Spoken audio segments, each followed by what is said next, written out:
Hi everyone, I'm Meg Darroch and I'm your Academic Experience Officer at Leeds Beckett Students' Union. I'm really proud to represent all students in their academic and course-based interests, but fun fact, I'm also autistic and I was diagnosed at 21 years of age. And I'm here to tell you a bit about me. I asked my colleagues as part of Autism Acceptance Month, which is happening right now, what they thought about autism and to ask me questions. So stay tuned in this video, so let's get into it. So before I start answering this question, I just want to highlight that everyone's diagnosis process is unique and valid. However, mine's quite a unique experience. So my experience was that it took a very long time to be highlighted as autistic because for many years I flew under the radar. My family were always saying that something wasn't quite right and they wanted to get me a diagnosis so that I could change my life and have a better perspective on things and understand myself better.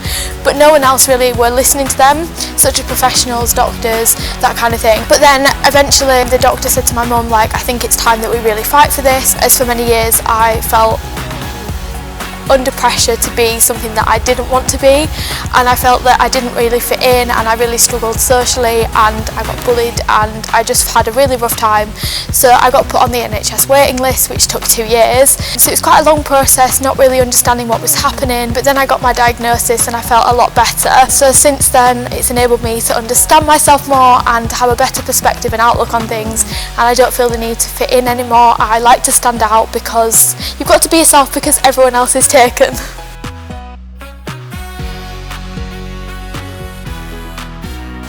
Selective mutism is characterised by an intense fear of speaking in certain scenarios. This can be different from person to person.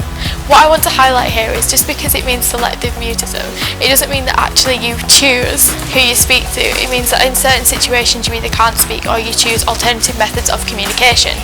I and others have this as a comorbid condition alongside autism. I really struggle to communicate when I'm going through selective mutism because it means that I can't speak at certain times. So when this happens, you may be wondering what I do to help me during this time. So I will use non-verbal communication, such as like nodding, pointing to things, using different ways of letting people know how I am, such as like using my communication cards, etc. But also I will communicate with the people who support me to let them know that I'm struggling a little bit with communication and processing and overwhelm, and then I can get the help to help me to thrive.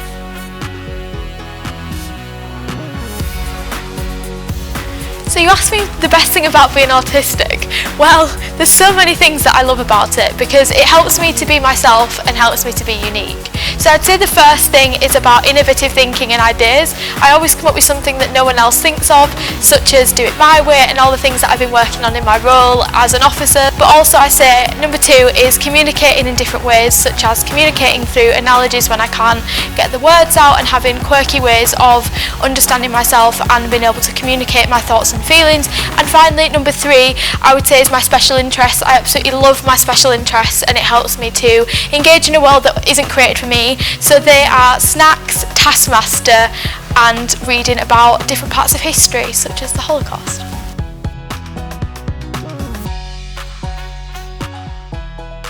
So sometimes people treat me differently because I'm autistic, in a good way, but other times in a bad way. And it's when it's in a bad way that really does affect me, because I like being different, I like being unique. But when someone points out my differences in communication, or when I'm overwhelmed and they kind of ask me, well, why do you think you're overwhelmed? Or like, don't worry about that, or it's fine, or like, you can do this like everyone else. It's like, no, I have reasonable adjustments, I have additional needs, and I need to be treated for me as a person.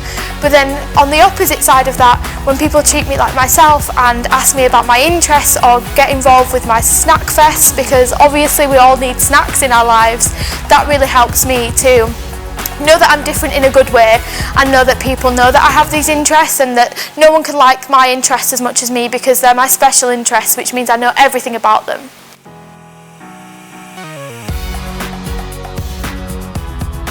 Wowzers, what a question! Support to thrive is the key thing for anyone, but especially when you have additional needs or autism or anything like that, it's so important that you have the necessary people around you to support you to thrive.